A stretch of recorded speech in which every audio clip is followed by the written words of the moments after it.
verger tranquille, un bail disparu, et l'œil vif de mademoiselle Marple. Bienvenue à Conte ce policier, je suis votre hôte Louis. Dites-moi dans les commentaires d'où vous regardez cette émission. Lire vos messages est le meilleur moment de ma journée. Maintenant, découvrons la vérité. C'était le genre d'après-midi qui donnait l'impression que la campagne anglaise était épargnée par une horreur aussi sordide qu'un meurtre. Dans le village de Lower Barton, le soleil filtrait doucement à travers les nuages tels des napperons, tachetant d'or les haies ondulantes. Des bourdons patrouillaient somnolemment les massifs de lavande, et le thé annuel du club de jardinage local battait son plein. Des tables étaient dressées sur la pelouse du presbytère, chacune ornée de porcelaine fine et de centres de tables floraux, le genre d'excès de politesse que seul un village anglais pouvait produire avec autant de sincérité. Miss Jane Marple, vieille fille de St. Mary Mead et observatrice de longue date de la folie humaine, avait été invitée par Madame Laetitia Harrow, l'épouse du pasteur, qui la considérait comme une âme sage et capable de maintenir une conversation polie. Miss Marple était assise tranquillement, sous un parasol rayé, sirotant un thé au citron léger et observant les échanges se dérouler comme dans une pièce de théâtre. Un groupe de dames se tenait près des sandwichs au concombre, chuchotant d'un ton censé paraître confidentiel. Madame Edwina Pike, une veuve corpulente connue pour ses opinions tranchées sur tous les sujets, de l'éclairage public à la décadence morale, se penchait vers son auditoire. « Je te le dis, Laetitia, dit-elle en se tournant vers la femme du pasteur avec un regard complice, si le vieux monsieur Allerton n'était pas décédé si subitement au printemps dernier, il n'aurait jamais cédé ce bail du verger à Rupert Gibbons. Il y a quelque chose de terriblement louche là-dedans. » Madame Harrow, qui avait appris depuis longtemps à sourire sans acquiescer, émit un bourdonnement évasif. « Oh, tu crois, Edwina ? Bien sûr que je le pense, souffla Edwina. Et tout le monde sait que Rupert lorgne ce verger depuis des années. Il borde sa propriété et les pommiers proviennent des greffes victoriennes originales. Ils sont presque antiques. » Les yeux bleu pâle de Miss Marple allaient d'un visage à l'autre, tandis qu'elle remuait son thé avec une délicate précision. Le bail du verger, se souvenait-elle, était bel et bien au cœur des ragots du village depuis avril. Propriété de la famille Allerton depuis 3 générations, le verger avait toujours été une source de fierté, voire de profit. Le vieux monsieur Allerton, qui avait vécu jusqu'à 90 ans, était finalement décédé dans son sommeil. Paisible, disait-on, et 15 jours plus tard, Rupert Gibbons était en possession du bail. Rupert, un homme de 58 ans, au visage rougeau, au rire tonitruant et aux dents d'une blancheur suspecte, régalait 2 jeunes femmes près de la tonnelle de rosier avec des anecdotes sur ses variétés rares et l'intégrité de ses greffes. Ancien notaire devenu horticulteur, Rupert était revenu de Londres à Lower Barton 5 ans auparavant et s'était installé remarquablement à l'aise dans le vieux manoir. Pour certains, il était un charmant excentrique. Pour d'autres, notamment les résidents les plus âgés, il était un requin en brodequin. Mademoiselle Marple, dit une voix douce, interrompant ses pensées. Elle se retourna et vit la jeune Béatrice Langham, la nièce du pasteur, tenant en équilibre un plateau d'argent rempli de scones au raisin. Béatrice était une jeune fille de 21 ans au visage frais, aux doigts tachés d'encre, et dont l'énergie nerveuse laissait penser qu'elle préférait écrire de la poésie plutôt que servir du thé. « Oui, ma chère, je me demandais si vous aviez déjà entendu parler de quelqu'un qui contestait un bail après sa signature. » Miss Marple cligna lentement des yeux. « Cela dépendrait, n'est-ce pas ? Pour quelle raison ? Et si le contrat avait été signé librement ou sous la contrainte ?» Béatrice baissa les yeux vers le plateau, les lèvres tremblantes, prête à poser une nouvelle question. Mais avant qu'elle puisse parler, un cri aigu déchira l'air de l'après-midi. Tout le monde se retourna. Une servante arriva précipitamment du jardin latéral, tablier au vent, les yeux écarquillés. « C'est mademoiselle Clark. Dans le verger, quelqu'un est... » La pauvre fille n'a pas pu terminer. Quelques dames ont crié. Rupert a laissé tomber son verre de vin et madame Pike s'est serré la poitrine comme pour se protéger d'un infarctus. Miss Marple se leva, non pas avec précipitation, mais avec détermination. Elle posa doucement sa tasse de thé et commença à marcher vers le sentier du verger qui courait derrière la treille de roses. Là, sous les branches basses d'un oranger de Cox, gisait le corps froissé d'Ivy Clark, secrétaire local du cadastre paroissial, vieille fille aux opinions tranchées et détentrice du système de classement le plus méticuleux du village. Son chapeau gisait à plusieurs mètres de distance, comme jeté. Ses bras étaient anormalement écartés et une tache sombre s'étalait sur le corsage de sa robe bleu poudre. Rupert arrive derrière Miss Marple, essoufflé et clignant des yeux. « Mon Dieu !» dit-il en portant un mouchoir à sa bouche. « Vraiment ?»« J'en ai bien peur » dit doucement Miss Marple. Madame Harrow haleta, en trébuchant sur les lieux, suivie par la moitié de la garden party, maintenant bourdonnante comme les ruches perturbées derrière le cimetière. Béatrice, pâle et tremblante, se tenait plantée près de la tonnelle de roses, le plateau de scone oublié dans ses mains. C'est Madame Pike qui a retrouvé la voie la première. Un meurtre dans notre verger. Quel genre de monstre pourrait faire une chose pareille à la pauvre Ivy? Miss Marple ne répondit pas. Elle s'agenouilla près du corps, observant non seulement la victime, mais aussi le sol autour d'elle. La terre avait été récemment remuée, non pas par le jardinage, mais comme si quelqu'un s'était débattu ou précipité dessus. Un morceau de tissu déchiré, vert et fleuri, s'accrochait à une ronce. Elle le remarqua mais ne le toucha pas. Le verger au-delà était calme et silencieux, à l'exception d'une seule pomme qui tomba au sol avec un bruit sourd et délibéré. Alors que le vicaire s'empressait d'appeler la police, des murmures que ça commencèrent à s'élever. Ivy avait été impopulaire auprès de personnes trop curieuses, disait un certain. D'autres lui reprochaient son manque de charme, son attachement curieux aux documents, comme l'avait dit un jour Madame Pike. Mais un meurtre? Et pourtant, comme Miss Marple l'avait appris à maintes reprises, les endroits paisibles engendrent les ressentiments les plus profonds. Les petites villes étaient comme des cocottes minutes, des secrets bouillonnaient toujours sous la surface. Elle se leva lentement et se tourna vers Rupert qui était devenu pâle. « Tu la connaissais bien, j'imagine ?»« Nous nous connaissions, » répondit-il, son assurance habituelle vacillant. Elle s'occupait des formalités administratives pour mon verger. Un peu zélée, mais rien d'extraordinaire. Bien sûr, dit Miss Marple à voix basse, comme c'est ordinaire. Et sur ce, elle recula, permettant à la police de prendre le relais, tandis que le village de Lower Barton regardait son thé annuel fleuri se dissoudre dans l'horreur. Mais pour Miss Marple, le spectacle ne faisait que commencer. Le lendemain matin, Lower Barton avait changé. Les rosiers étaient toujours en fleurs, la cloche de l'église sonnait toujours à 9 heures et le laitier continuait de faire sa tournée devant la petite maison couverte de lierre d'Ivy Clark. Mais le village lui-même avait changé. Un voile invisible s'était posé sur lui, tissé de stupeur, de murmures et de cette terreur particulière que seul un meurtre peut susciter dans un endroit peu habitué à de telles perturbations. Le gendarme local, le sergent Alec March, avait recueilli les dépositions bien après la tombée de la nuit. Homme nerveux, sourcils froncés et doté de la patience inébranlable de quelqu'un habitué à régler les petites querelles autour des limites des haies, il était désormais confronté à son premier véritable crime. Ou plutôt, à un véritable crime. Voler un mouton était une chose, meurtre dans le verger du presbytère, c'en était une autre. Le mot meurtre lui-même était traité avec révérence, prononcé seulement à voix basse, ou pas du tout. Miss Marple, cependant, s'était levée comme à son habitude. Elle arrosa ses géraniums, rédigea 2 mots de condoléances, l'un pour Madame Harrow, l'autre pour la nièce d'Ivy dans le Hampshire, et se prépara un modeste petit déjeuner composé de toast et de marmelade. En sirotant son thé, ses pensées ne se concentrèrent pas sur l'horreur de l'acte, mais sur les liens humains qui s'y nouèrent. Ivy Clark n'était pas une femme très appréciée. Elle était respectée, certes. Crainte même dans un certain sens bureaucratique. Sa connaissance des registres fonciers et des contrats de bail la rendait indispensable à beaucoup, mais ses manières étaient baissées précises, sèches et dénuées de chaleur. Pourtant, c'était précisément ce genre de femme qui remarquait des choses que les autres ignoraient. Après le petit déjeuner, Miss Marple se rendit au village avec son panier. C'était jour de marché. Et même si les étals proposaient de modestes légumes, des viennoiseries et quelques pots de confiture aux étiquettes manuscrites, l'air bourdonnait non pas de marchandage, mais de spéculation. Elle gardait toujours tout dans un ordre alphabétique parfait, racontait Madame Dorina Withers, la receveuse des postes, à son amie Agnès tandis qu'elle choisissait des carottes. Elle disait qu'elle trouvait un titre de propriété plus vite que quiconque à la mairie. « J'ai entendu dire qu'elle allait signaler quelque chose au conseil paroissial », répondit Agnès en baissant la voix. Quelque chose à propos d'un bail mal classé ou d'une signature falsifiée, ou les deux. Vous ne pensez pas que cela soit lié, n'est-ce pas?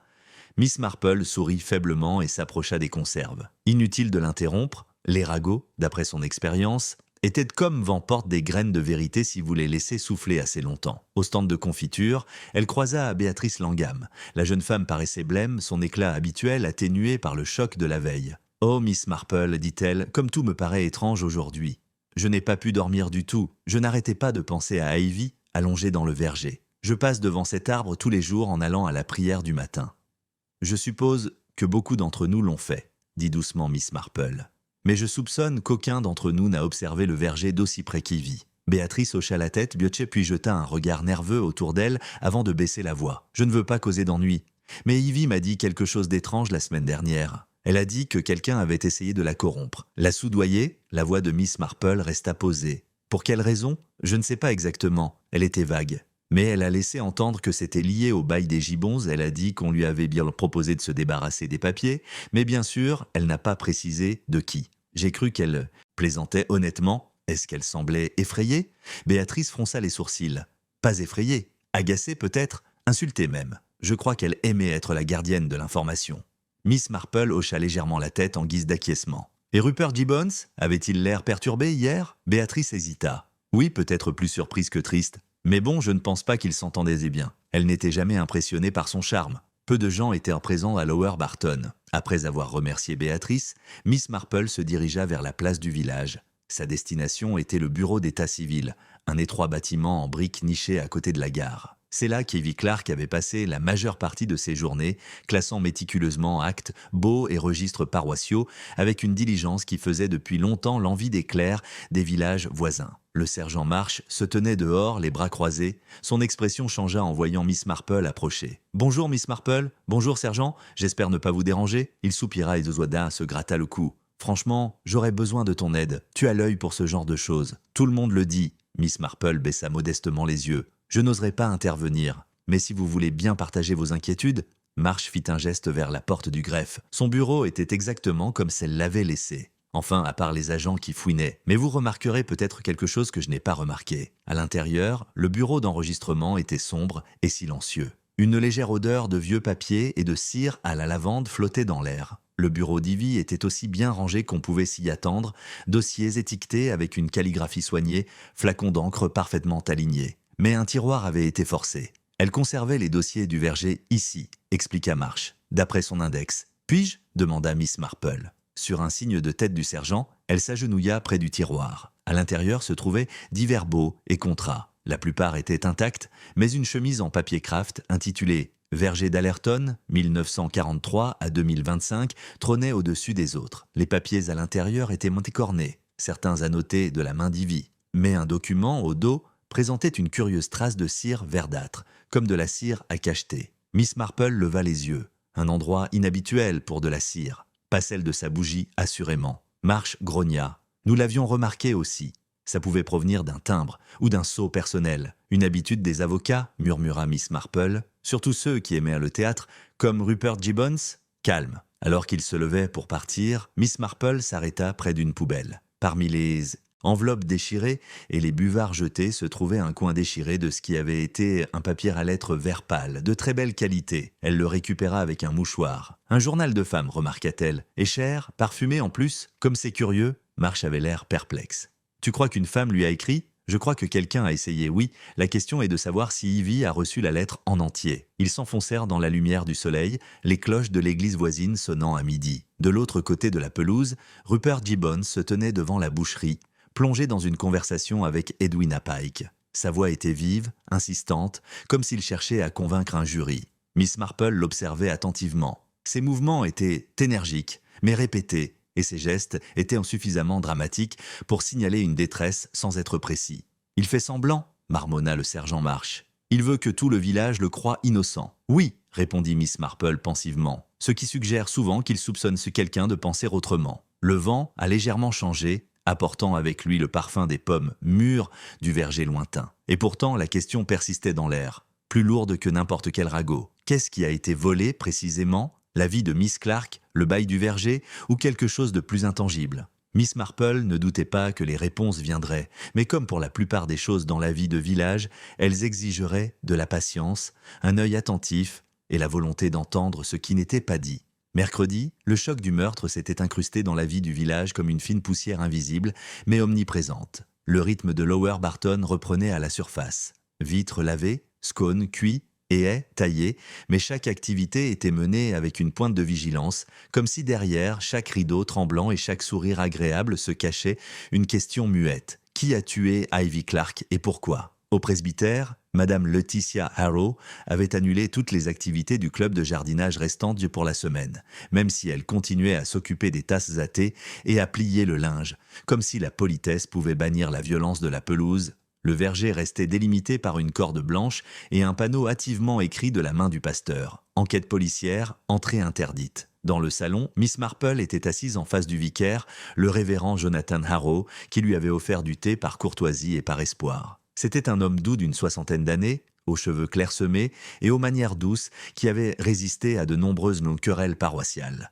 Mais à présent, même lui semblait tendu. « Ce n'était pas une femme facile, dit-il en croisant ses longs doigts. Mademoiselle Clark, nous le savions tous. » Non, acquiesça Miss Marple. Mais les gens faciles gardent rarement des vérités difficiles. Le révérend Harrow parut surpris. « Vous croyez qu'elle gardait quelque chose ? Je crois qu'elle était le genre de femme qui comprenait l'influence, » a déclaré Miss Marple. Et ce genre de compréhension peut être dangereux dans une mauvaise entreprise. Le vicaire hocha gravement la tête. Madame Pike semble convaincue que Rupert Gibbons a joué un rôle dans tout cela.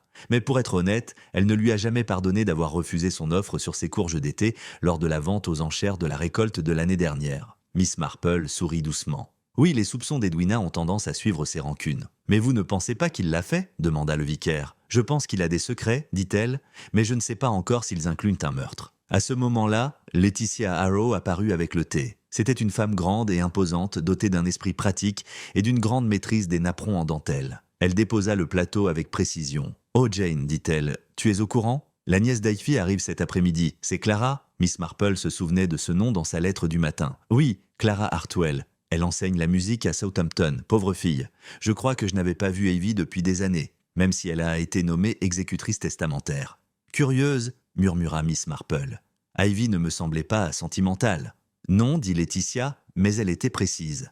Elle considérait probablement Clara comme la plus compétente du reste de sa famille. » Miss Marple sirotait son thé pensivement. Plus tard dans la journée, elle croisa Clara par hasard devant le cottage d'Ivy, recouvert de lierre.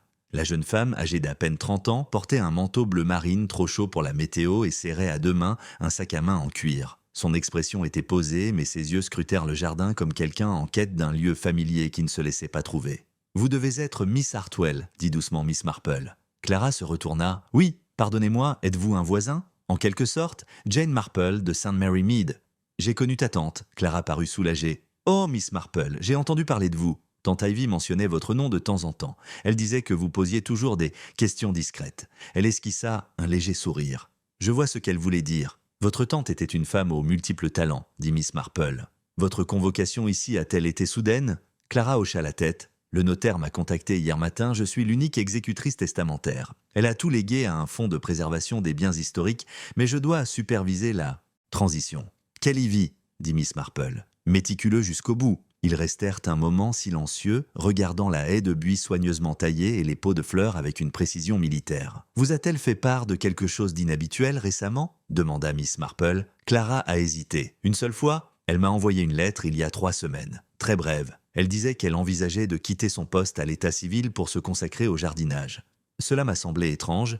Elle ne s'était jamais intéressée à ce genre de choses. « En effet, » dit Miss Marple. « Puis-je vous demander si la lettre est arrivée sur du papier à lettres vert pâle ?» Clara cligna des yeux. « Mais oui, un nouveau coffret qu'elle avait acheté, dit-elle, chez un papetier londonien, monogrammé. Pourquoi demandez-vous cela ?»« Je crois qu'une partie de cette lettre a été déchirée et jetée dans la poubelle de son bureau, » répondit mademoiselle Marple. « Pourtant, le ton de la lettre que vous décrivez suggère quelque chose qu'elle n'aurait pas jeté à la légère. » Clara parut perplexe. « Tu crois que quelqu'un d'autre a essayé de falsifier une correspondance ? Je crois que quelqu'un a essayé de perturber les faits, » dit doucement Miss Marple. À ce moment-là, une voix a appelé de l'autre côté de la rue. Clara, Rupert Gibbons, toujours aussi rougeau et assuré, lui faisait signe depuis le trottoir comme s'ils étaient des cousins perdus de vue. Mes condoléances, sincères. J'ai bien connu ta tante ? La posture de Clara se raidit, mais elle hocha poliment la tête. Je serais ravi de vous aider pour toute question concernant le verger, continua Rupert en s'approchant. Ta tante et moi avons eu de nombreuses relations.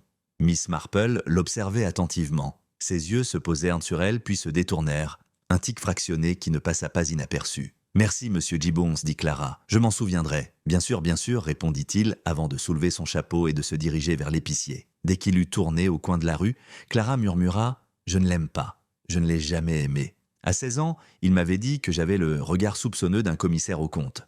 J'ai trouvé que c'était le compliment le plus étrange que j'ai jamais reçu. » Miss Marple gloussa. Ça ressemble assez à Rupert. Il flatte là où il craint d'être scruté. Ils se séparèrent peu de temps après, Clara déverrouillant la porte du chalet avec une clé en laiton et entrant pour commencer la tâche peu enviable de trier une vie. Ce soir-là, alors que le crépuscule tombait sur le village et que les réverbères s'allumaient, Miss Marple tricotait assise, près du feu. Son esprit tournait autour de l'énigme. L'acquisition soudaine du bail du verger par Rupert, les avertissements énigmatiques et les habitudes. Méticuleuse d'Ivy, la cire verte sur le bail, le papier parfumé, le mot déchiré, et maintenant l'arrivée de Clara. Trop de filles. Et pourtant, elle avait appris depuis longtemps que lorsqu'une tapisserie semble emmêlée, il faut regarder l'envers. Les nœuds qui s'y trouvent révèlent la véritable histoire. On frappa à sa porte, c'était le sergent March, chapeau à la main. « J'ai pensé que vous voudriez savoir, dit-il en entrant. Nous venons de recevoir les résultats préliminaires de l'autopsie d'Ivy. Cause du décès, un coup violent à la poitrine. Aucun signe de lutte, mais on perçoit clairement l'empreinte d'un objet circulaire pressé près de la blessure. » Miss Marple haussa un sourcil. Circulaire, comme une chevalière, ou un sceau. Son tricot s'est arrêté. « Ce n'est pas tout, poursuivit March. Le registre ne possède aucun duplicata du bail du verger. Ivy l'a apparemment supprimé du système il y a des mois. Il n'y a aucune trace, à l'exception de celle qui se trouve sur son bureau. » Miss Marple posa ses aiguilles. « Il semble alors, dit-elle, que quelqu'un ait cru que le verger valait la peine de tuer pour lui. Et à travers le village, alors que les lumières s'éteignaient et que les murmures revenaient dans les saules, Lower Barton retenait son souffle en attendant la prochaine révélation d'une histoire qui était déjà allée plus loin que quiconque n'avait osé l'espérer. Jeudi matin, une brume épaisse s'était levée, s'accrochant aux haies comme un secret à confesser. Le verger derrière le presbytère était silencieux, ses arbres projetant de longues ombres profondes sur l'herbe.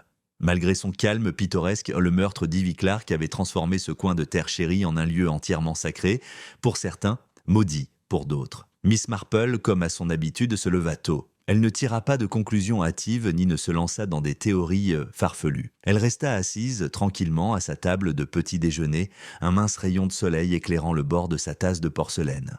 Ses pensées étaient concentrées sur le tiroir à documents d'Ivy, le bail avec la tache de cire. Un sceau, sa forme avait une signification et, comme tous les symboles, elle en disait long sur la personne qui l'utilisait. Ses réflexions furent interrompues par un coup sec frappé à la porte. C'était Madame Amelia Crowthorne, une septuagénaire nerveuse connue pour ses jumelles et sa passion pour la sécurité aux villageoises, qui consistait principalement à observer ses voisins avec une précision épuisante. « Oh, ma chère Jane, dit Amelia essoufflée en entrant, ôtant ses gants avec un air théâtral.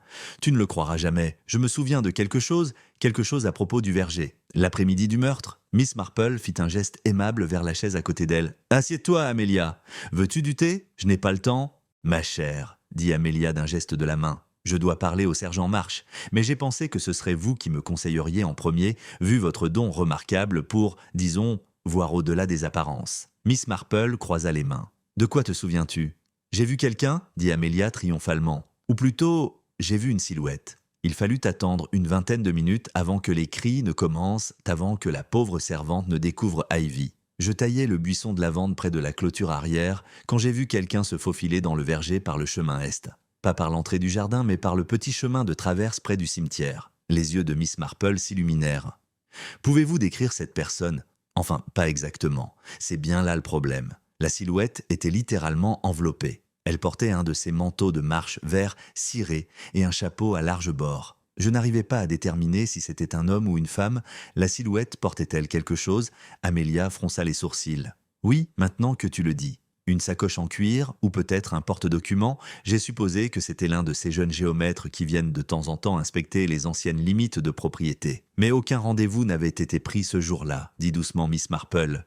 Et Ivy n'aurait jamais accepté une visite imprévue. « Exactement, s'exclama Amelia. C'est pour ça que j'ai trouvé ça bizarre. Mais le goûter a commencé. Le chien du pasteur s'est mis à aboyer et j'ai été distraite. » Miss Marple la remercia, promit d'informer le sergent March et vit Amelia à la porte. Restée seule, elle se tenait à la fenêtre, les yeux légèrement plissés. Une silhouette vêtue d'un manteau vert ciré. Un porte-document, un chemin privé. Le mystère, sentait-elle, prenait racine. Plus tard dans la matinée, Miss Marple fit une promenade délibérée dans le village. Les boutiques étaient plus calmes que d'habitude. Les murmures avaient remplacé les bavardages joyeux. Et même les enfants qui jouaient de près de l'étang du moulin le faisaient à voix basse, comme s'ils respectaient instinctivement la tension qui régnait à Lower Barton.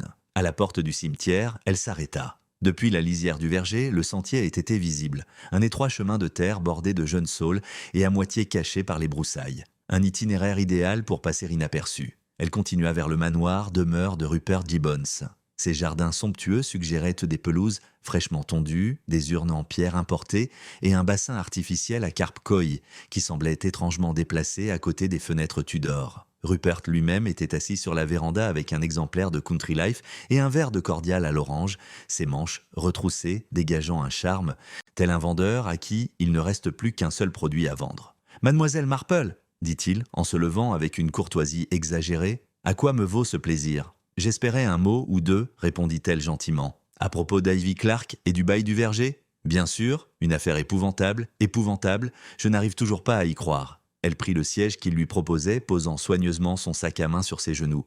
« Rupert, commença-t-elle doucement, pourrais-tu me raconter le jour où tu as acquis le bail du verger ? Ça a dû être un moment de fierté. » Rupert ricana en se frottant la nuque. « Eh bien, oui et non.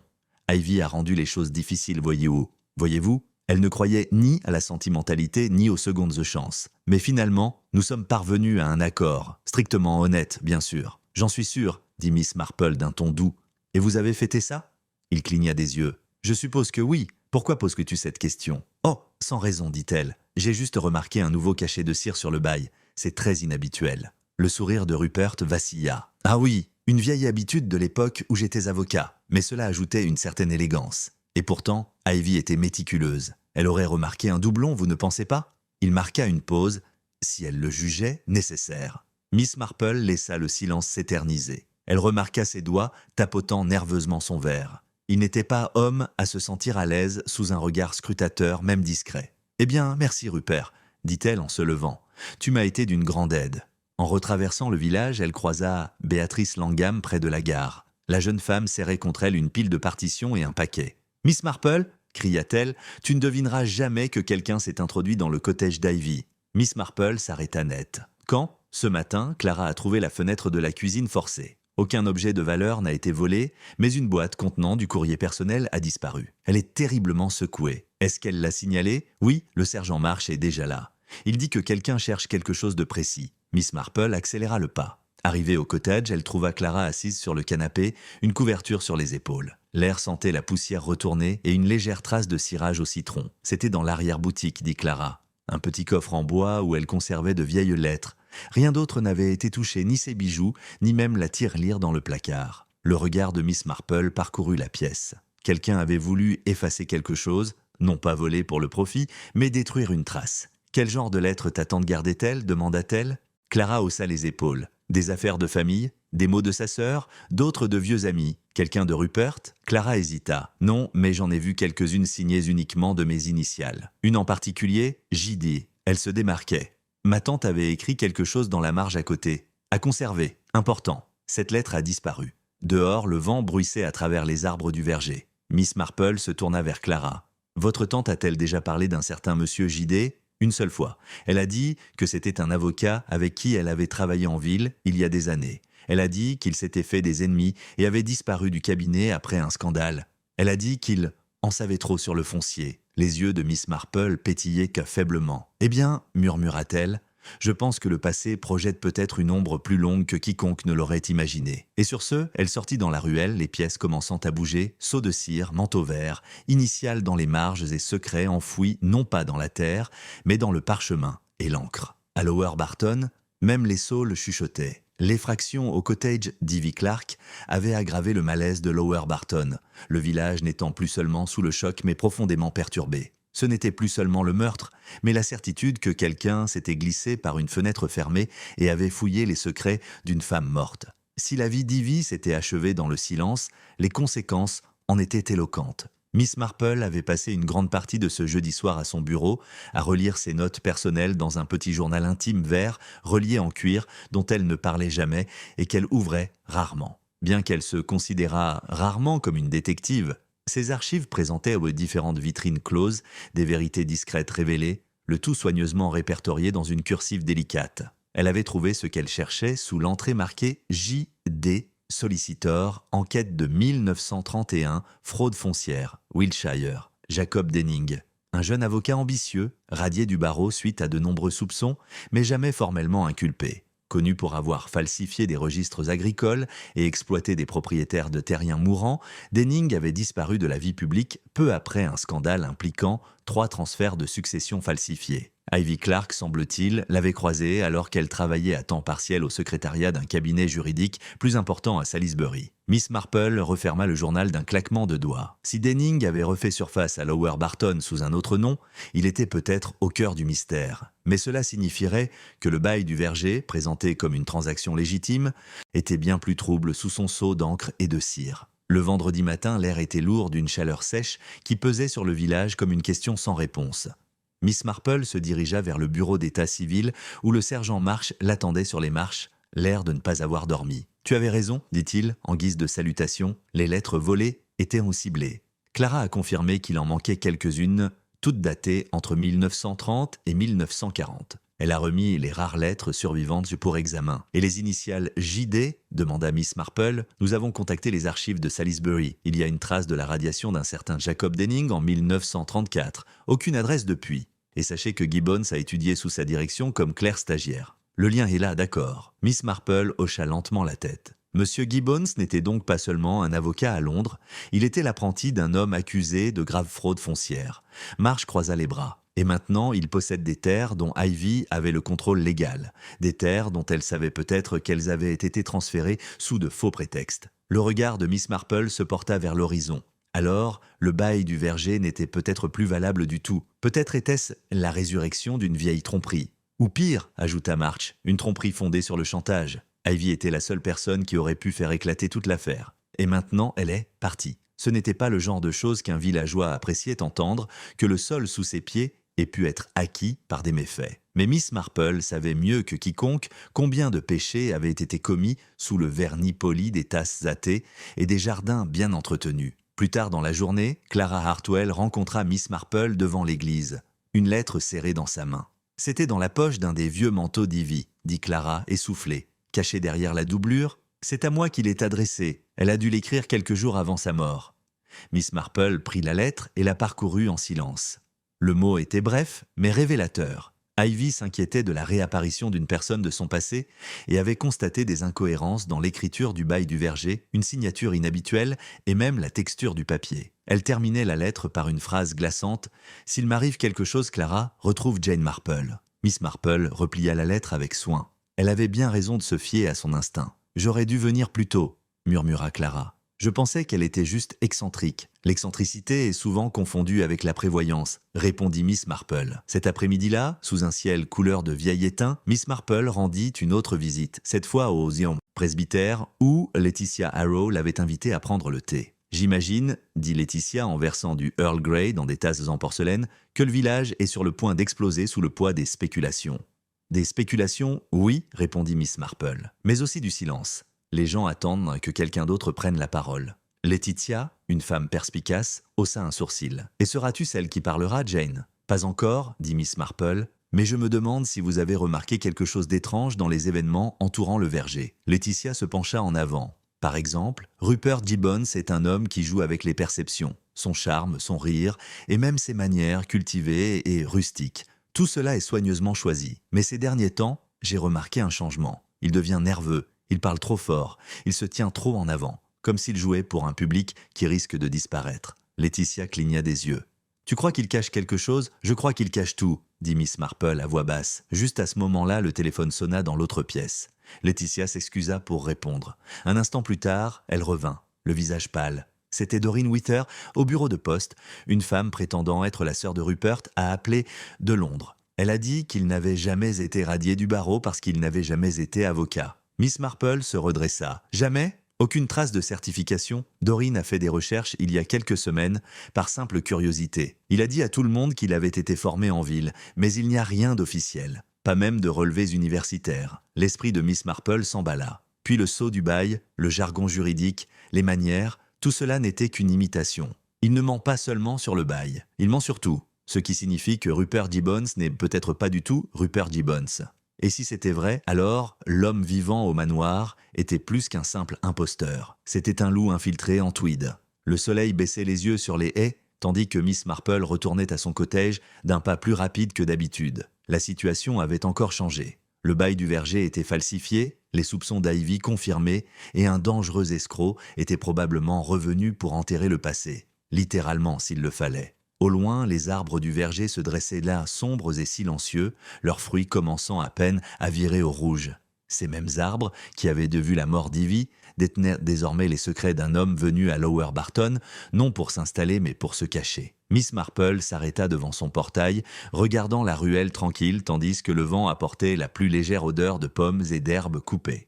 Le masque tombait et peut-être que beaucoup commençaient à voir la vérité. Mais elle savait aussi que l'homme le plus dangereux n'était pas celui qui avait menti, mais celui qui savait qu'il était sur le point d'être démasqué. Elle soupçonnait que le prochain mouvement ne serait pas subtil. Le samedi matin, l'ambiance à Lower Barton avait encore changé. Il ne s'agissait plus seulement de suspicions discrètes ou de spéculations hésitantes. Une peur plus tangible s'installait désormais dans les ruelles pavées et les chaumières couvertes de roses. Non pas la peur du meurtre lui-même peut-être, mais celle des identités changeantes et des histoires cachées remontant lentement à la surface, comme une brume au-dessus des champs. Le sergent Marsh fut le premier à arriver à la porte de Miss Marple ce matin-là, sa veste déboutonnée et les sourcils froncés. Elle l'attendait. « Tu as trouvé quelque chose ?» dit-elle simplement en mettant son tricot de côté. Il hocha la tête. « Nous l'avons confirmé, le vrai Rupert Gibbons est mort en 1947. De cause naturelle, enterré dans l'Essex. » Miss Marple n'a pas réagi avec stupeur. Et l'homme, qui se faisait appeler Rupert, aucune trace de ce nom avant 1953, a déclaré Marsh. Qui qu'il soit, il s'est créé une identité de toute pièce. Il a vécu une vie d'emprunt. Miss Marple a servi du thé. Ce n'est donc pas seulement le bail du verger qui est au falsifié. C'est l'homme lui-même. March accepta la coupe avec gratitude. Nous avons essayé de l'interroger ce matin, il n'était pas au manoir. La gouvernante dit qu'il est parti juste avant l'aube, emportant la Maurice Minor et une valise. Elle pensait qu'il allait en ville. « Quelle ville ?» demanda Miss Marple. Elle l'ignorait. Elle disait qu'il était dans un état épouvantable, pâle, en sueur. On aurait dit qu'il n'avait pas dormi. Miss Marple remuait son thé. « Il est difficile de dormir avec une mauvaise conscience. » Marsh a levé les yeux. Nous avons affiché des avis dans les commissariats environnants et j'ai appelé la police criminelle de Salisbury. Mais Jane, s'il se présente, ça nous dira tout. Miss Marple secoua doucement la tête. Non, Alec, cela ne nous dit que ce qu'il veut nous faire croire. Un homme assez intelligent pour inventer une identité et falsifier des documents juridiques est assez intelligent pour mettre en scène une disparition. Marsh fronça les sourcils. Tu crois que c'est un piège ? Je crois, répondit Miss Marple, que l'homme que nous pensions observer n'était jamais là où nous le pensions. Et maintenant, il essaie de gagner du temps. Dans tout le village, la nouvelle se répandit à une vitesse alarmante. À l'épicerie, au pub et devant le bureau de poste, les conversations étaient toutes les mêmes. Il a disparu comme ça, probablement en direction de la côte. La France très probablement. J'ai toujours dit qu'il avait le regard fuyant. Le manoir demeurait silencieux, les stores baissés. Son jardin, entretenu avec tant d'obsession, avait maintenant un aspect étrangement théâtral, tel une scène abandonnée en plein spectacle. Cet après-midi-là, Miss Marple se promena non pas au parc, ni au cimetière, mais au cottage d'Ivy Clark. Clara Hartwell était restée, déterminée à régler les dernières affaires de sa tante. Elle accueillit Miss Marple avec des yeux rouges, mais une voix posée. « Je ne peux pas partir maintenant ?» dit Clara en désignant une pile de cartons. « Pas avec un tel chaos. Et il y a autre chose que tu devrais voir. » Elle conduisit Miss Marple dans le bureau d'Ivy, une pièce austère avec des étagères en bois brut, un bureau et une unique peinture à l'huile représentant le verger au début du printemps. Sous le plancher, près de l'âtre, Clara avait récupéré une boîte en métal. Le loquet était rouillé, mais elle l'avait forcé le matin même. À l'intérieur se trouvaient plusieurs documents anciens, certains jaunis par le temps, d'autres semblant avoir été pliés récemment. Parmi eux se trouvait une enveloppe scellée portant une marque de cire identique à celle trouvée sur le bail du verger. Miss Marple le retourna dans ses mains. Elle le gardait caché. Clara hocha la tête. Je crois qu'elle se doutait que quelqu'un viendrait la chercher. Quelqu'un de dangereux. Avec beaucoup de précautions, Miss Marple brisa le sceau. À l'intérieur se trouvait une courte lettre, clairement écrite de la main d'Ivy, quoique plus tremblante que d'habitude. Elle n'était pas adressée à Clara, mais à un lecteur non spécifié, peut-être à elle-même, peut-être aux forces de l'ordre. S'il m'arrive quelque chose, ce ne sera ni un accident, ni une mésaventure. Je crois que le bail du verger est un faux. L'homme qui se fait appeler Rupert Gibbons n'est même pas celui qu'il prétend être. J'ai reconnu sa voix comme celle de Jacob Denning, bien qu'altérée par le temps. Il m'a menacé lorsque je l'ai interpellé discrètement au sujet des incohérences du bail. Il a dit que personne ne croirait une vieille fille employée de bureau, plutôt qu'un propriétaire terrien respecté. Mais j'ai conservé le bail original, il est caché. Miss Marple a arrêté de lire à haute voix. « Où est-il » demanda Clara, presque à voix basse. Miss Marple baissa les yeux vers la boîte. Au fond se trouvait une autre enveloppe, beaucoup plus ancienne. Son contenu était du papier de lin plié, portant un filigrane officiel du conseil municipal, une signature familière et surtout un nom différent. Le bail initial était toujours attribué à la fiducie paroissiale, par Rupert, pas un propriétaire privé. Le verger appartenait légalement au village. La voix de Miss Marple était calme. Cela change tout. Ils apportèrent les documents directement au sergent March. Son visage pâlit en lisant, mais sa mâchoire se crispa sous l'effet de la détermination. « Il a tenté de cambrioler tout le village », a déclaré March. « Cela va au-delà d'un meurtre. Il s'agit d'une fraude de grande envergure, voire d'une conspiration. Et maintenant, dit doucement Miss Marple, il est en fuite, ou faire semblant de l'être. » Ce soir-là, Miss Marple assista aux vêpres à Saint-Michel. Les bancs étaient à moitié pleins, les visages étaient tirés, les voix étouffées. Même les pages du recueil de cantiques étaient tournées avec plus de précaution. Depuis son siège au fond, Miss Marple observait l'assemblée non seulement en prière, mais aussi dans sa posture. Madame Withers était assise, raide, les yeux clos, les lèvres pincées de suspicion. Les mains de la jeune Béatrice Langham tremblaient en tournant une page. Le sermon du révérend Harrow était posé, mais il y avait un tremblement dans sa voix, une tension qu'il laissait rarement paraître. Après la cérémonie, Miss Marple s'attarda dans le cimetière, le crépuscule projetant de longues ombres sur les tombes.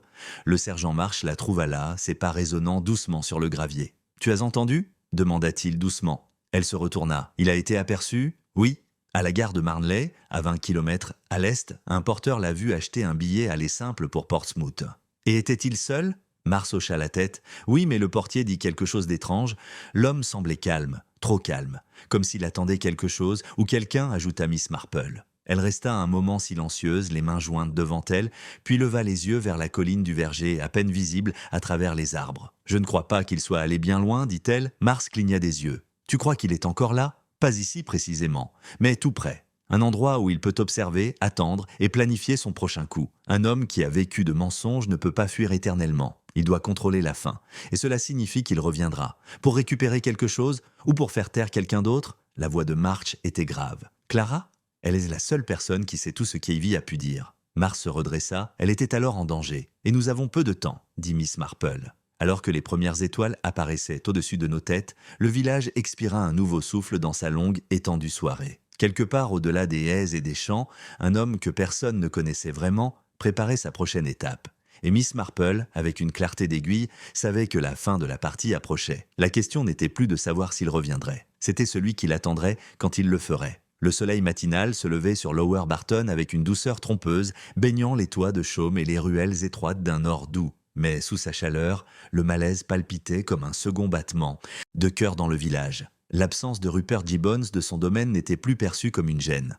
Flightyton craignait que ce ne soit qu'un prélude. Le cottage de Miss Marple demeurait silencieux tandis que le reste du village s'agitait. Elle était déjà à sa table de petit déjeuner, sa tasse de thé refroidissant à côté d'une serviette soigneusement pliée. En face d'elle était assis le sergent March, une carte du terrain étalée entre eux. Chaque marque rouge indiquait un chemin, une grange, une cachette potentielle. Il pourrait être n'importe où dans un rayon de 8 km, murmura March en tapotant le bord du papier. S'il a vraiment débarqué à Marnley, il y a plein de chemins et de champs où il pourrait disparaître. Mais il ne disparaîtra pas, dit doucement Miss Marple. Pas encore. Un homme comme lui ne peut pas laisser de détails inachevés. Il sait que Clara Hartwell possède désormais le bail initial et, plus important encore, qu'elle l'a partagé. March leva les yeux. Nous avons déjà posté un agent devant le chalet d'Ivy. Elle n'est pas seule. Malgré tout, dit Miss Marple, il ne tentera peut-être pas un deuxième cambriolage. Pas de la même manière. Je pense qu'il attendra. Observera, peut-être même l'abordera-t-il sous couvert de réconciliation. March fronça les sourcils. Pourquoi prendre ce risque ? Parce qu'il croit qu'il est assez intelligent pour charmer Eros l'effrayer et la réduire au silence.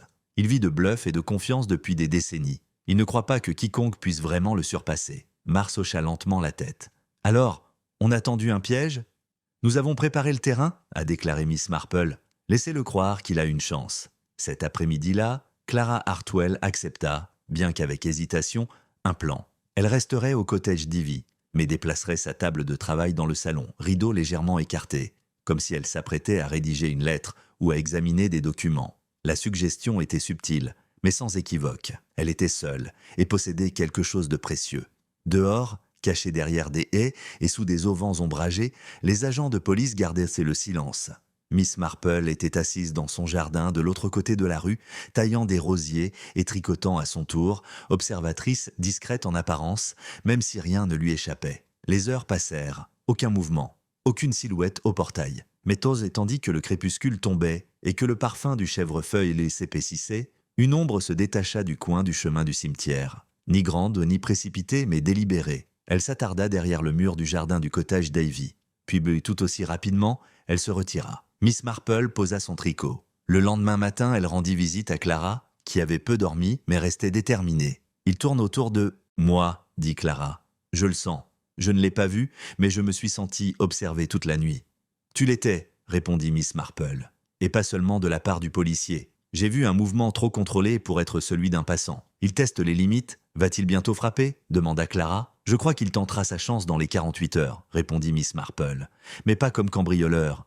Comme visiteur, effectivement, en fin d'après-midi, on frappa à la porte. Clara avait pratiqué son calme pendant des heures. Et cela lui servit bien lorsqu'elle ouvrit la porte et trouva sur le pas de la porte la silhouette familière, quoique légèrement échevelée, de Rupert Gibbons. « Clara, dit-il avec cette même chaleur cultivée qu'il avait utilisée envers les villageois pendant des années, puis-je entrer ?» Elle marqua une pause juste assez longue pour paraître incertaine. « Je ne suis pas sûr que ce soit sage. » Il sourit faiblement. « Je veux juste parler. Je crois qu'il y a eu un terrible malentendu. » Derrière le rideau, de l'autre côté de la rue, Miss Marple se pencha en avant. L'agent, posté près de l'entrée arrière, prit discrètement position. Dans le salon, Clara désigna la chaise en face de la sienne. 5 minutes, c'est tout. C'est juste, dit Rupert en ôtant son chapeau. Je dois avoir une mine affreuse.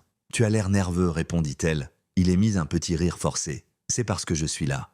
Tu as sans doute entendu dire que j'ai disparu. Il y a des rumeurs, des théories farfelues. Mais je suis là, Clara, pour tout éclaircir. Alors fais-le, dit-elle en croisant les bras. Il se pencha, la voix plus basse. Ta tante a mal compris le bail. Ce n'était pas une fraude, c'était une première version. Une erreur administrative. La version que j'avais soumise était valide. Elle avait la mauvaise copie. Elle ne le pensait pas. Elle était méfiante de nature. Tu le sais ? Et pourtant, elle a écrit une lettre disant que vous l'aviez menacée. Son sourire s'est estompé. Les gens disent dans toutes sortes de choses quand ils sont anxieux.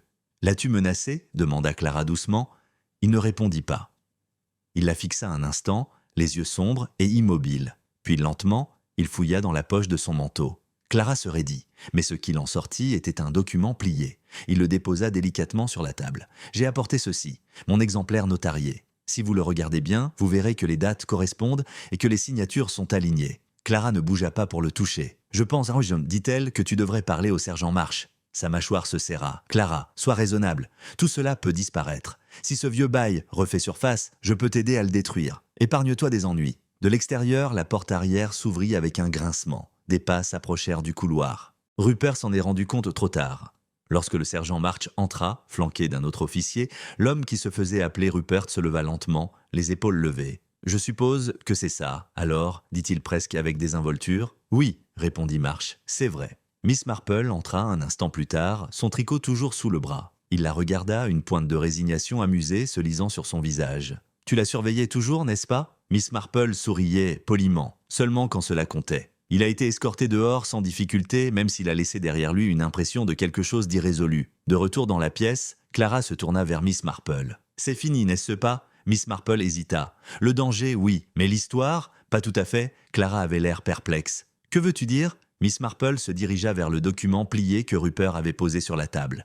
Elle l'ouvrit avec précaution. L'encre était parfaite. Le langage était précis. Mais le regard de Miss Marple remarqua une légère anomalie dans le sceau en marge. Il était identique à celui du faux bail, jusqu'à la minuscule tache dans le coin. « Intéressant, murmura-t-elle. Clara jeta un coup d'œil. « Qu'est-ce que c'est ?»« Il a apporté un autre faux, dit doucement Miss Marple.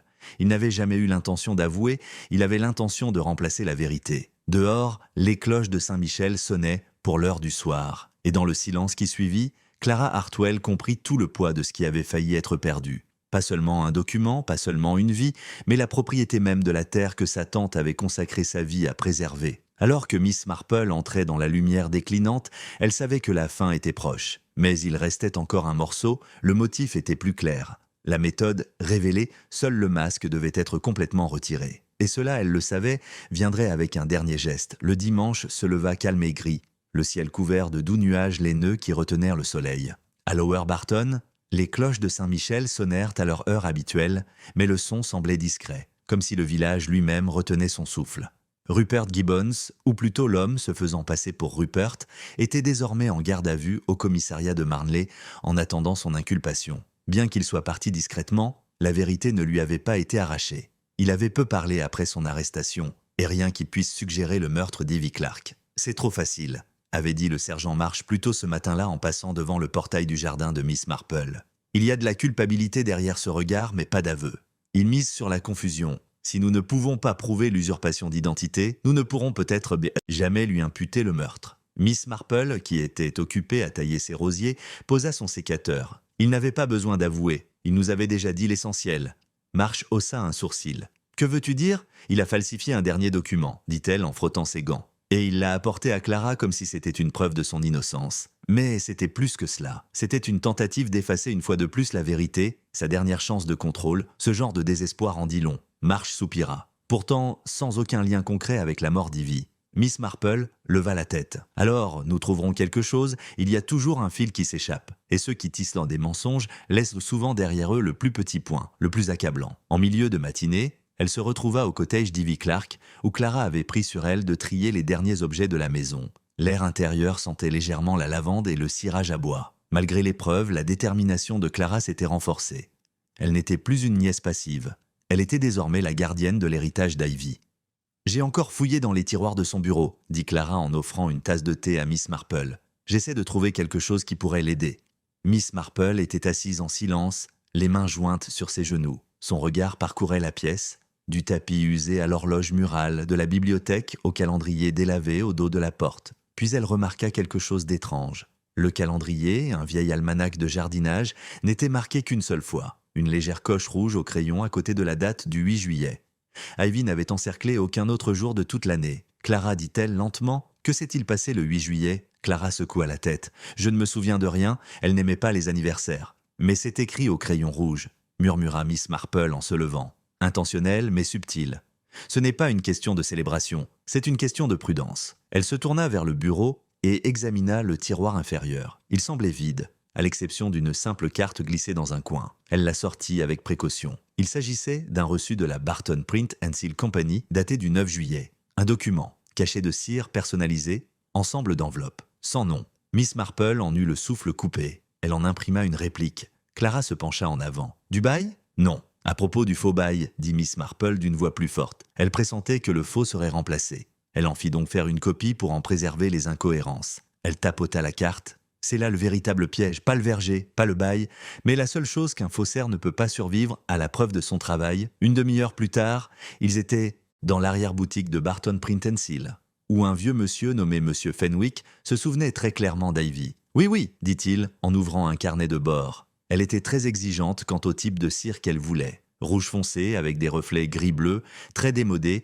nous n'en avions qu'une quantité limitée. Il a trouvé l'entrée, et en dessous d'une note, un échantillon conservé par client ou pratique standard pour les scellés personnalisés. Il ouvrit une armoire et en sortit une boîte en bois contenant des cachets de cire et des échantillons imprimés. Là, parmi le ruban frisé et les matrices en laiton, se trouvait une maquette d'enveloppe portant le même cachet irrégulier que sur le faux bail. Miss Marple l'examina attentivement. « Voilà votre sujet, sergent Marsh. » Marsh, qui les avait rejoints après un appel téléphonique de Clara, était déjà à sa radio. « Si Ivy a fait fabriquer ce document et que le magasin en a conservé un échantillon, a-t-il dit, nous pourrons alors associer le sceau du faussaire à la commande. Et si nous pouvons prouver que le sceau utilisé sur le bail a été imprimé ici à la demande d'Ivy, après la soi-disant signature du bail, alors le document est entièrement fabriqué. Et c'est lui qui a apporté le faux. » Miss Marple esquissa un léger sourire et le remit directement dans les mains de Clara. Le soir venu, l'affaire avait pris une tournure dramatique. Les preuves de Barton Print & Seal furent soigneusement cataloguées et placées en garde à vue. Un expert en écriture confirma que la signature Rupert ne correspondait pas à celle figurant sur une correspondance plus ancienne et légitime retrouvée dans les archives d'Ivy. Et le bail paroissial original étant toujours en sécurité dans le dossier secret d'Ivy, le tableau était complet. Mais la question de la mort d'Ivy demeurait. De retour à son cottage, Miss Marple réfléchit à la chronologie.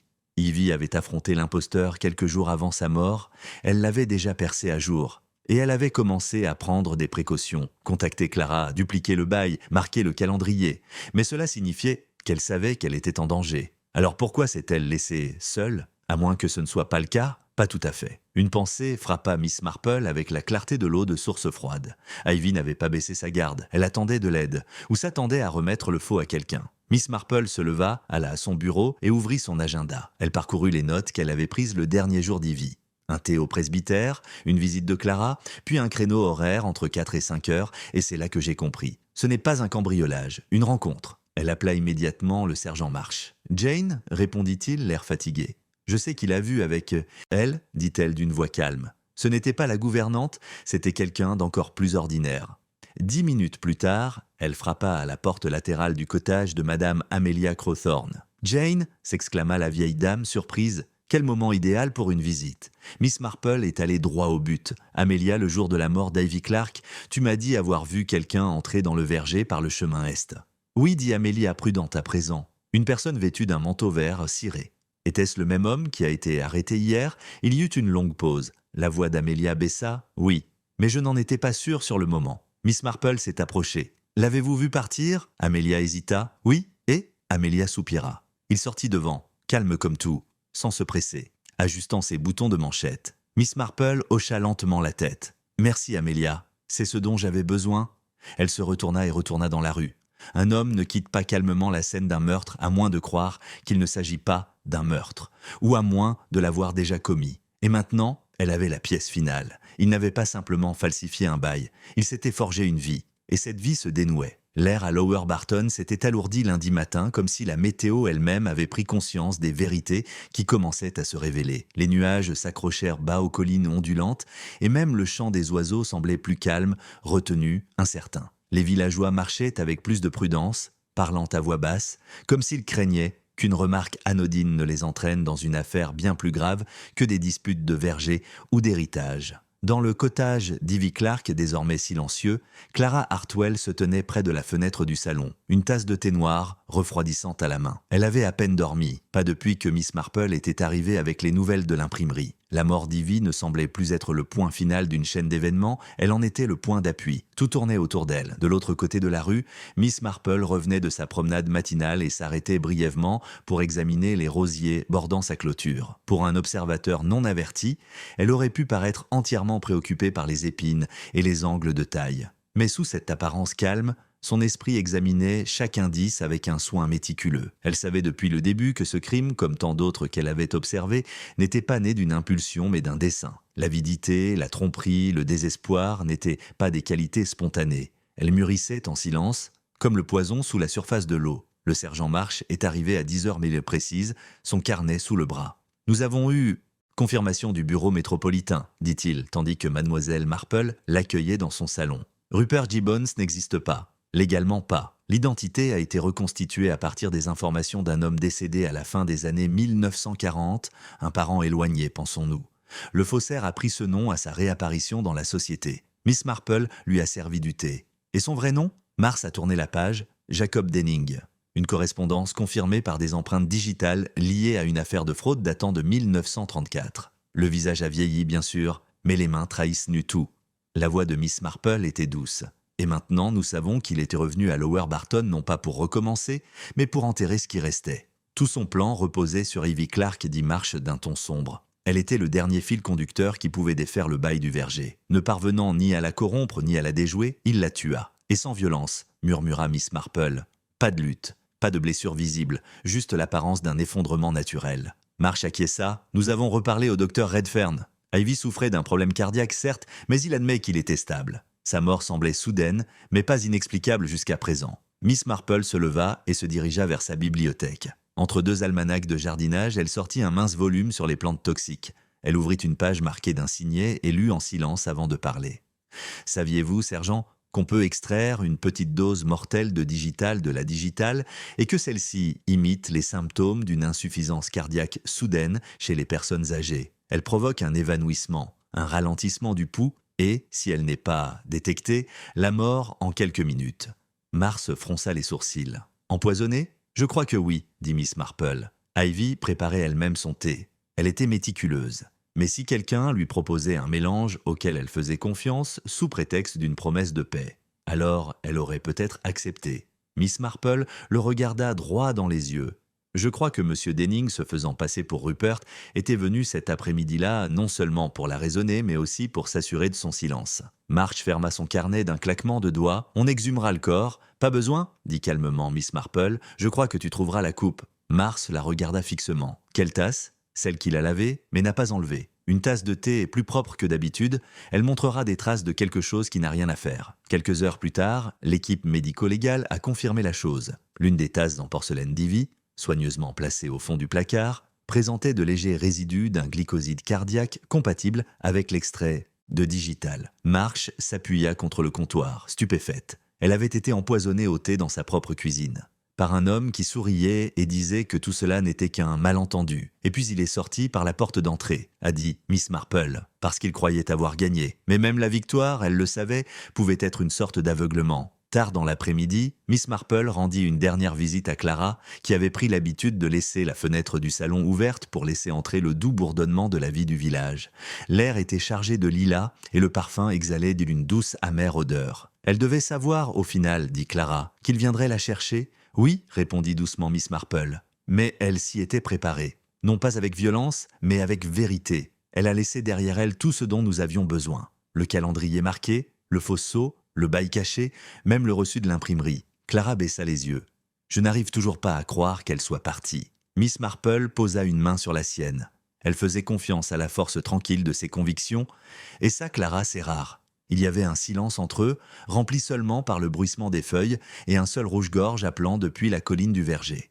Mais ce silence fut brusquement rompu par un coup frappé à la porte. C'était le sergent Marsh, le visage indéchiffrable. « Il a avoué », dit Mars. Sous la pression, il pensait que nous avions plus de preuves qu'en réalité. Mais c'était suffisant. Il a admis avoir falsifié le bail, avoir empoisonné Ivy Clark, et plus surprenant encore, avoir été impliqué dans une affaire antérieure dont nous ignorions l'existence. Les sourcils de Miss Marple se haussèrent. Plutôt, un décès similaire, 1935. Un propriétaire terrien du Wiltshire, même méthode, insuffisance cardiaque, aucun soupçon. Ivy savait apparemment, elle l'avait reconnu non pas au visage, mais à la voix. Et elle se souvenait du nom de l'entreprise pour laquelle elle avait brièvement travaillé à Salisbury.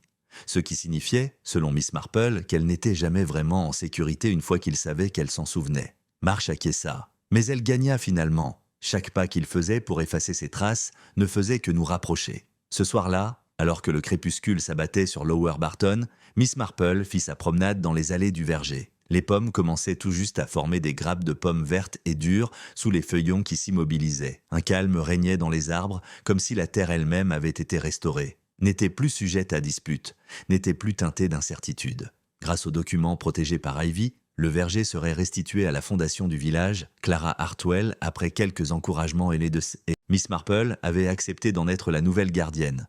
Quant à Jacob Denning, son procès se tiendrait à la Crown Court de Salisbury. Le village ne le reverrait plus. Alors que les ombres s'allongeaient sur le sol qu'Ivy Clark était morte pour défendre, Miss Marple s'arrêta au bord du verger et regarda en arrière. La justice, pensait-elle, était rarement rapide. Mais elle était souvent rigoureuse, surtout quand tout a commencé avec une tasse de thé, une signature et le courage tranquille d'une femme dont personne ne s'attendait à ce qu'elle riposte. Il ne restait plus qu'un seul morceau maintenant, un moment de vérité, l'explication complète. Et pour cela, Miss Marple attendrait que le village se rassemble à nouveau, que chaque oreille soit à l'écoute et que chaque suspect soit encore présent. Car au final, rien ne clôt une affaire plus complètement que de comprendre le pourquoi derrière le comment. Et elle était presque prête à leur dire. Le jeudi suivant apporta un de ces après-midi lents et nuageux, si typiques du début de l'été à Lower Barton.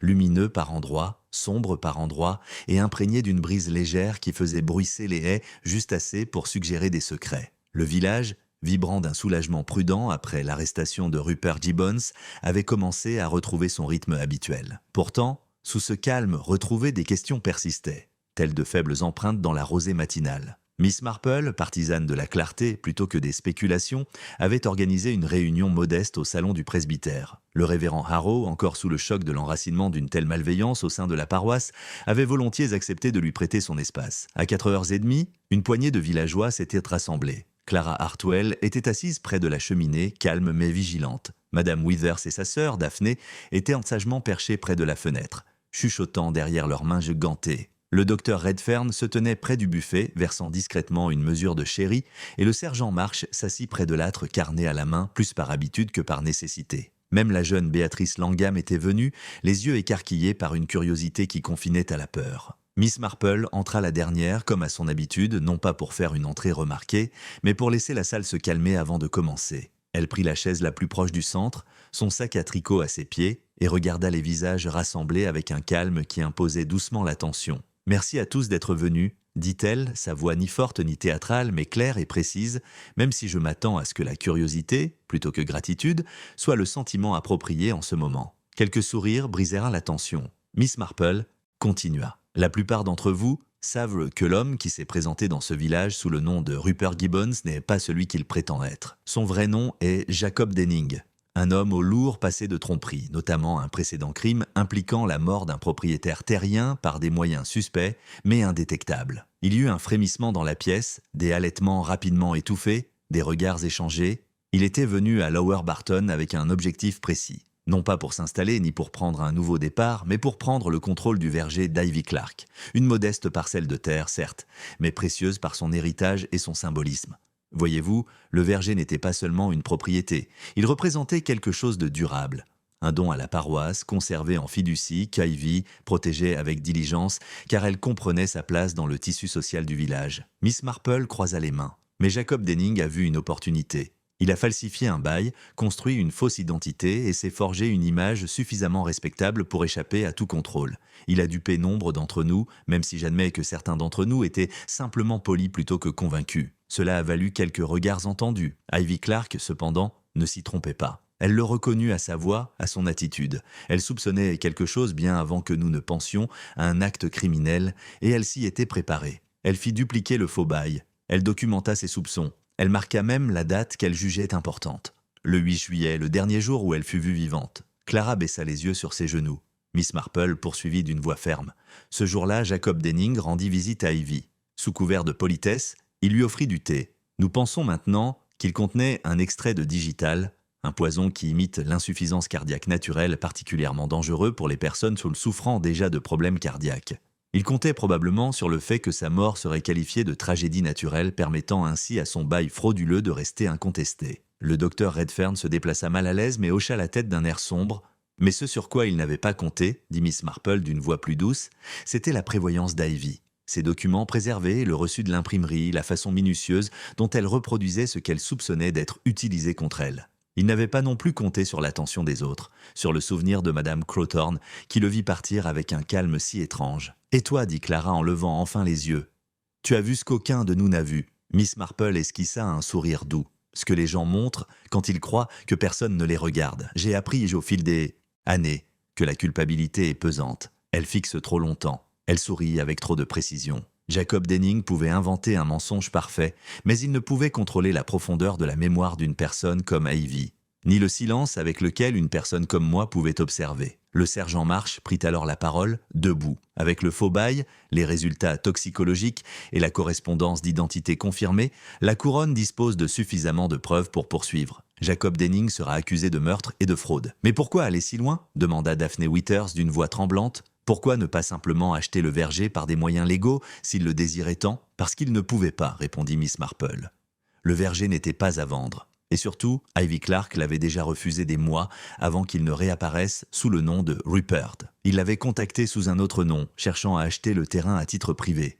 Elle l'avait repoussé. C'est alors qu'il comprit qu'il devait tromper tout le village pour obtenir ce qu'il voulait. Madame Withers serrait fort son sac à main. Et nous l'avons invité à dîner. Nous l'avons accueilli chez nous. Comme beaucoup d'autres, dit gentiment Miss Marple, mais la bonté, même mal dirigée, n'est pas un crime. Sa tromperie était calculée, raffinée. Il l'a bâtie en partant du principe que personne ne regarderait de trop près, que nous accepterions tous la surface des choses. Un silence, puis Miss Marple ajouta « Mais dans chaque village, il y a toujours ceux qui se souviennent, et ceux qui observent. » Le docteur Redfern s'éclaircit la gorge. « Et maintenant, qu'advient-il du verger ?» Clara répondit avant que Miss Marple ne puisse parler. « Les documents le montrent clairement. Ivy l'a laissé en fiducie, et j'ai demandé au conseil paroissial de m'autoriser à le conserver dans cet esprit d'ouverture au village aussi longtemps que possible. » L'ambiance dans la salle s'adoucit. Les têtes hochèrent la tête. Même l'air sembla plus léger. Miss Marple se leva de sa chaise et rassembla son sac à tricot. « Merci à tous, dit-elle, d'avoir cédé au besoin d'une vieille dame de mettre les choses au clair. Ivy Clark ne peut plus parler pour elle-même, mais elle a laissé derrière elle une sorte de carte marquée non par des points de repère, mais par l'intégrité. Et en la suivant, je crois que nous avons retrouvé le chemin de la vérité. » Tandis que les villageois s'éloignaient en murmurant entre eux, Miss Marple sortit dans la lumière déclinante de l'après-midi. Le vent s'était légèrement levé, agitant les haies et effleurant les vergers au loin. Le sergent March la rejoignit à la porte. « Encore un problème résolu, Jane, dit-il avec un demi-sourire. Miss Marple hocha la tête. Oui, même si je ressens toujours de la tristesse à chaque fois, tant d'ingéniosité mal utilisée, tant de gaspillage. Il avait l'air pensif. Je suppose que c'est la nature du crime, ordinaire en apparence, mais pourri en dessous. Miss Marple tourna son regard vers la colline du verger. Les vergers mettent des années à pousser, dit-elle, mais il suffit de quelques secondes pour les planter. Et pourtant, avec la patience, même ceux-là peuvent être arrachés. Et sur ce, elle ajusta son châle et se dirigea lentement vers la maison, passant devant les murs de pierre, devant les cottages tranquilles, devant les arbres qui avaient autrefois gardé un secret, mais qui ne se tenaient plus que dans la vérité. Les jours qui suivirent furent de plus calmes, comme si les arbres de Lower Barton avaient exhalé leur dernier souffle. Jacob Denning, désormais complètement démasqué et en attente de jugement, avait été transféré à la prison de Salisbury. La nouvelle se répandit discrètement dans le village, passant par-dessus les clôtures, derrière les tasses de thé et à voix basse chez l'épicier. Bien que l'affaire fût techniquement arrivée à son terme, le village savait qu'il valait mieux ne pas la clore. Dans les petites communautés, les fins ne sont jamais nettes. Elles s'infiltrent lentement dans les jardins et les lieux de rassemblement, transformant la vie quotidienne de manière presque imperceptible. Au cottage d'Ivy Clark, Clara Hartwell avait entamé le long processus de tri des affaires de sa tante. Le verger, désormais restitué à la paroisse, et sous la tutelle de Clara, avait retrouvé une sorte de silence respectueux. Les villageois le croisaient respectueusement lors de leur promenade, les enfants s'arrêtaient au portail, et Clara elle-même passait des heures sous les arbres à tailler délicatement et à esquisser des projets d'avenir. Miss Marple lui rendit visite par un chaud mercredi matin, son arrivée étant annoncée par le léger grincement du portail latéral du cottage. Elle portait une boîte de biscuits au citron enveloppée dans un linge à motifs, et Clara l'accueillit avec la simplicité d'une vieille familiarité. « J'ai fait des progrès ?» dit Clara en désignant le bureau où les piles de papier avaient laissé place à des dossiers plus ordonnés. Tante Ivy gardait tout, lettres, notes, même des reçus des années 1960. Je commence à croire qu'elle n'a jamais jeté un seul papier. Ceux qui se méfient du temps qui passe le préservent souvent, dit Miss Marple en souriant. Et il semble qu'elle ait eu raison.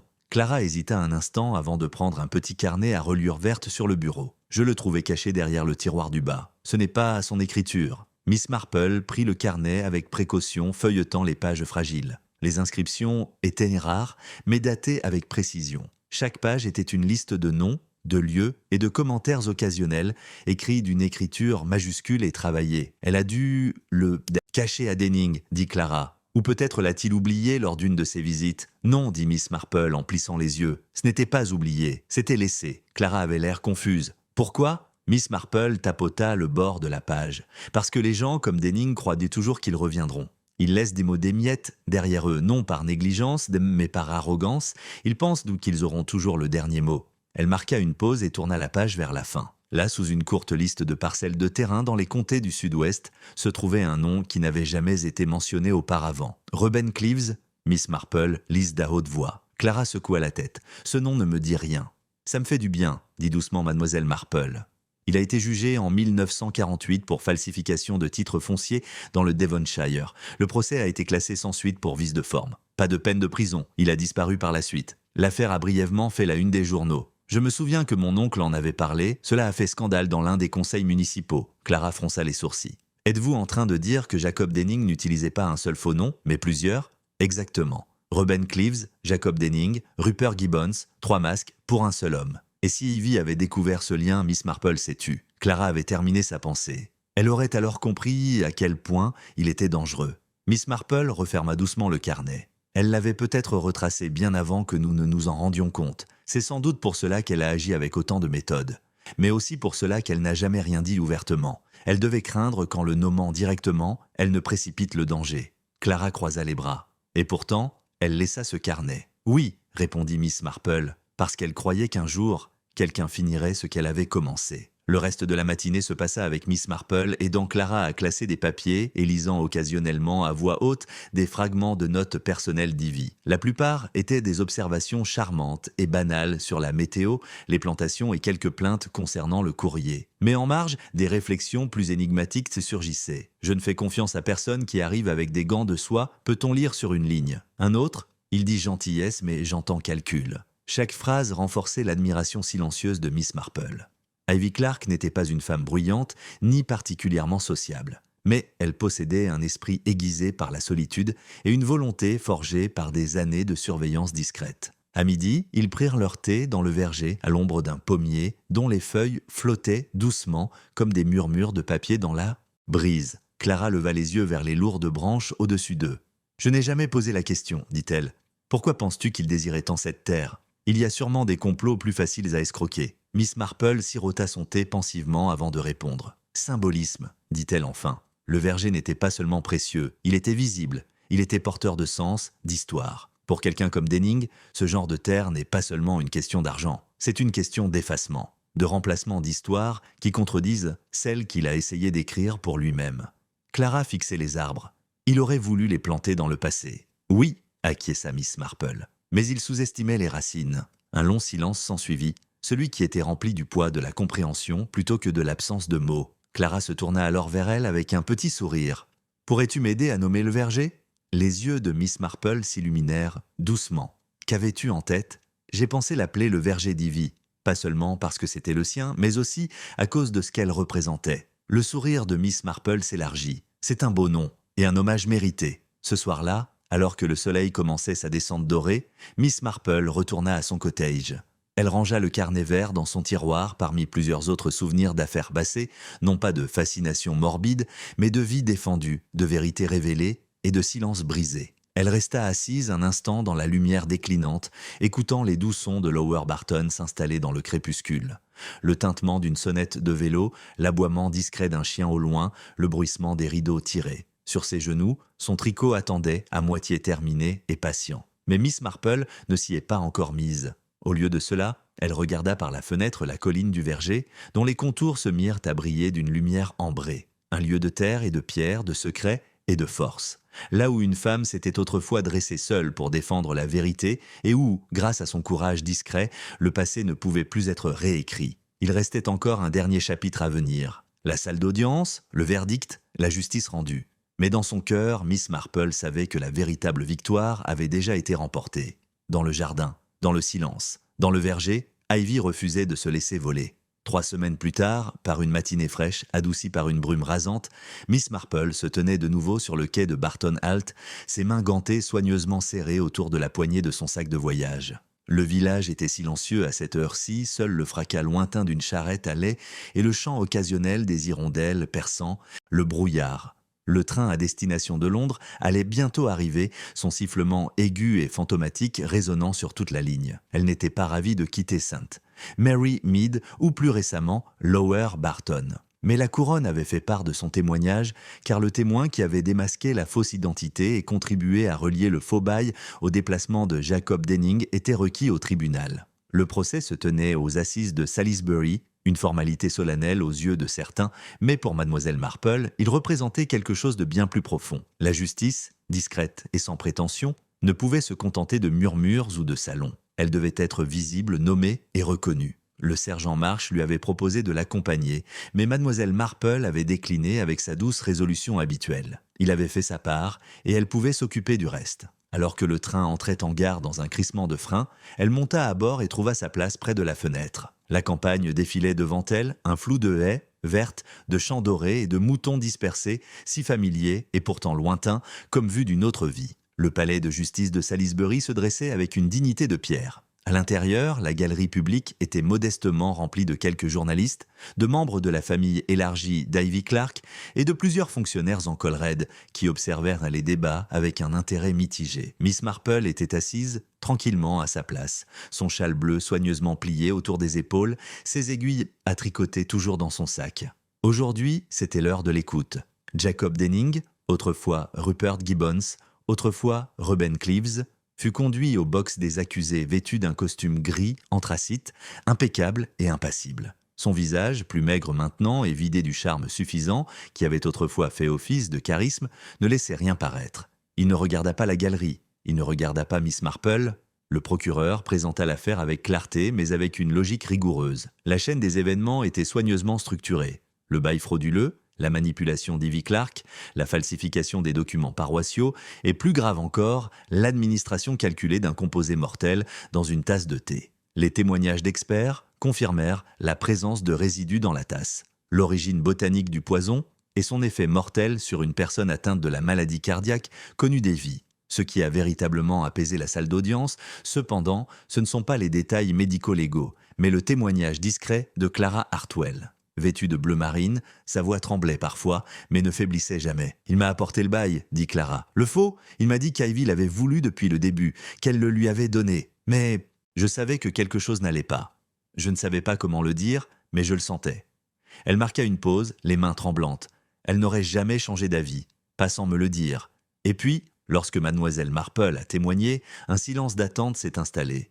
Non pas à cause de sa stature, beaucoup dans la salle d'audience l'avaient probablement sous-estimé au premier abord, mais parce que son nom avait été prononcé à maintes reprises dans le cadre du dénouement de l'affaire. Sa voix, lorsqu'elle parlait, était calme et inébranlable. J'ai rencontré M. Gibbons et il s'est présenté lors d'une réception au presbytère. Il était courtois, un peu trop raffiné pour le cadre. J'ai tout de suite été frappé, non pas par son comportement déplacé, mais par le fait qu'il semblait jouer un rôle. Il y eut de petits hochements de tête dans le box des jurés. Plus tard, j'ai remarqué des incohérences. La signature sur le bail, par exemple, bien que je ne sois pas un expert, manquait d'élégance. Je l'ai remarqué non pas comme une question de droit, mais de personnalité. Le vrai Rupert Gibbons, d'après ses quelques lettres conservées dans les archives d'Ivy Clark, avait la main légèrement tremblante. De l'arthrite, probablement, cette nouvelle signature était lisse, étonnamment. Elle a continué détaillant la marque cachée du calendrier, le sceau de l'échantillon de l'imprimerie, la propreté anormale de la tasse à thé et le récit de Madame Crowthorne selon lequel l'homme a quitté le cottage dans un calme mesuré. Il ne s'agissait pas de prendre un criminel en flagrant délit, conclut Miss Marple, mais d'observer un homme qui croyait que son acte était parfait. L'avocat de Denning tenta de semer le doute, présentant Ivy Clark comme une femme âgée, sujette à la confusion, suggérant qu'elle avait peut-être mal préparé ses propres remèdes à base de plantes. Mais le jury resta impassible. Il avait entendu la cohérence des preuves, la logique posée de Miss Marple et le chagrin inébranlable dans le regard de Clara. Après 2 jours de délibération, le verdict a été unanime, coupable de fraude, d'usurpation d'identité et du meurtre d'Ivy Clark. La condamnation fut rapide. Denning encourait la réclusion à perpétuité sans possibilité de libération conditionnelle avant au moins 30 ans. À l'extérieur du palais de justice, le soleil était sorti de derrière son voile de nuages, projetant une lumière chaude sur les marches de pierre où Clara attendait avec un morceau de papier plié à la main. « C'est son écriture », dit Clara tandis que Miss Marple s'approchait. « Je l'ai trouvée au dos de son livre de contes. » Elle le lui tendit. C'était une seule phrase, écrite d'une écriture soignée et sans hâte. Si la vérité a des racines, qu'elle soit suffisamment profonde pour tenir, même lorsque je ne le pourrai plus. Miss Marple le lut 2 fois, puis leva les yeux vers Clara. Elle avait dû écrire cela dans ses derniers jours. Clara hocha la tête, je crois qu'elle savait, que ça finirait ainsi. Miss Marple glissa le papier dans son sac à main sans un mot. Certaines vérités étaient trop lourdes pour être exprimées par le sentiment. Elles n'appartenaient pas à l'instant présent, mais à la mémoire. Le retour à Lower Barton se fit dans le calme. Le village, apprenant le verdict, offrit des hochements de tête et de simples mots de réconfort à Clara à son passage. Personne ne fit d'histoire. Ce n'était pas ainsi. Ivy Clark avait été l'une des leurs, son verger resterait. Son histoire ne serait pas réécrite. 2 soirs plus tard, le conseil paroissial a tenu une réunion au verger où un simple panneau en bois a été érigé à la porte d'entrée, le verger de lierre préservé par la confiance en mémoire de la vigilance. Miss Marple se tenait à côté de Clara pendant que la plaque était dévoilée, son châle serré autour de ses épaules, bien que la brise soit douce. « Il y aura toujours des gens pour s'approprier ce qui ne leur appartient pas, dit-elle doucement. Mais les gens comme ta tante nous rappellent que l'intégrité, une fois enracinée, ne meurt pas facilement. Elle grandit, elle perdure. » Clara ne répondit pas immédiatement. Elle s'avança et déposa une fleur de pommier, délicate et blanche, au pied du panneau. Et à cet instant, avec le verger derrière eux et le village devant eux, ils ressentirent un sentiment de clôture, non pas comme une fin, mais comme un retour à quelque chose de juste. Alors que le crépuscule tombait sur Lower Barton et que les derniers invités descendaient le chemin sinueux, Miss Marple s'attarda un instant de plus, son regard parcourant les arbres, désormais rempli de la promesse de fruits. Un crime avait été commis, une vie avait été ôtée, un mensonge soigneusement construit.